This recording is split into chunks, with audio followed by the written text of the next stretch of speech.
नमस्कार साथियों, study line के इस YouTube चैनल पर आप सभी लोगों का हार्दिक स्वागत है। देखिए साथियों, हम बात कर रहे हैं पटवारी की जो एग्जाम आपकी आज सुबह की पारी में जो हुई है, उसका पेपर आपका कैसा था। शुरू करें इससे पहले आप वीडियो को लाइक शेयर सब्सक्राइब जरूर करें। और अब बात करते हैं अपन कि आपका पेपर कैसा हुआ है। पेपर नहीं तो ज्यादा इजी था और नहीं ज्यादा हार्ड था। जो बच्चे ये सोच रहे थे पेपर बहुत ज्यादा टफ पूछा जाएगा, ऐसा कोई इश्यू नहीं था। और इसके बारे में हम लोग बात करें कि आपका जो पेपर हुआ है और सेकंड शिफ्ट के लिए आप इसके अंदर जाने से पूर्व जो विद्यार्थियों को सेकंड शिफ्ट के अंदर एग्जाम है, वो क्या करें। तो आप अब ज्यादा अध्ययन से संबंधित सामग्री है उसको आप रख दीजिए, उसके अंदर ज्यादा इन्वॉल्व होने की चिंता नहीं है। अभी तो आप सिर्फ आपको एग्जाम हॉल के अंदर जाने से पूर्व एग्जाम सेंटर के ऊपर आप पहुंचे तो आपका आइडेंटिटी कार्ड और एक रंगीन फोटो और उससे संबंधित आपका जो आधार कार्ड आईडी से प्रूफ से संबंधित जो आधार कार्ड वगैरह है उसको लेकर के आराम से तसल्ली से बैठे।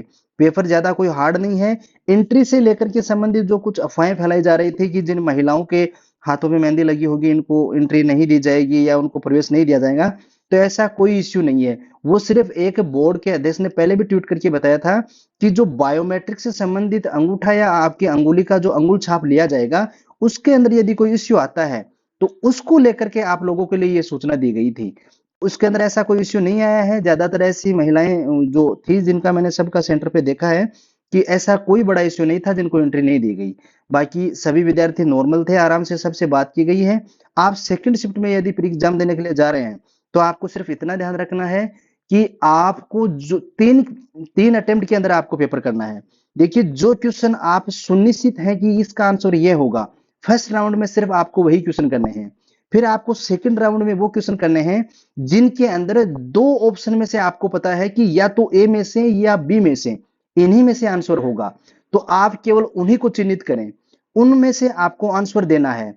यानी फर्स्ट राउंड में आपने वो क्वेश्चन किए हैं जिस जो क्वेश्चन आपको आ रहे थे, और सेकंड शिफ्ट के अंदर आप सेकंड राउंड के अंदर आपको वो क्वेश्चन करने हैं जिनमें से दो ऑप्शन को लेकर के आप सुनिश्चित हैं कि इन दो ऑप्शन में से किसी एक ऑप्शन का आंसर होगा।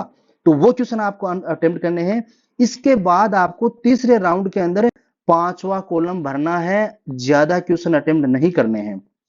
यदि कोई क्वेश्चन आपको नहीं आ रहा है, इसका मतलब किसी विद्यार्थी को नहीं आ रहा है। आप किसी प्रकार की ज्यादा चिंता ना करें। सिर्फ आपको एक ही चीज ध्यान में रखनी है, तसल्ली से एग्जाम में बैठना है। फर्स्ट राउंड के अंदर आपको वो क्वेश्चन करने हैं जिन क्वेश्चन का आंसर को लेकर के आप सुनिश्चित हैं, चाहे वो 30 हो, 40 हो, 60 हो, 70 हो, कितने भी क्वेश्चन हो। फिर सेकंड राउंड में आपको वो क्वेश्चन करने हैं जिसके अंदर आपको दो ऑप्शन में से लेकर के आप कंफर्म है कि इन्हीं में से ही आंसर होगा। उस क्वेश्चन का सभी का आंसर देना है। आपकी जो फ्लैश मेमोरी कहती है उस ऑप्शन को चूज करें और उसका आंसर आप निश्चित रूप से दे दें। तीसरे राउंड के अंदर आपको कुछ नहीं करना है, सिर्फ पांचवा कॉलम भरना है। पांचवा कॉलम खाली नहीं छोड़ना है, अन्यथा आपका पेपर चेक नहीं होगा। बस इन्हीं बातों को आप लोग ध्यान में रखें और एग्जाम में जाने से पूर्व ज्यादा वगैरह वगैरह साथी जो हैं उनसे बातें वगैरह के अंदर इन्वॉल्व ना हो, क्योंकि सब भ्रमित बातें करते हैं। आप अपना पेपर देख रहे हैं, अपना 100% दीजिए। आपसे बेहतर यहाँ पे कोई नहीं है।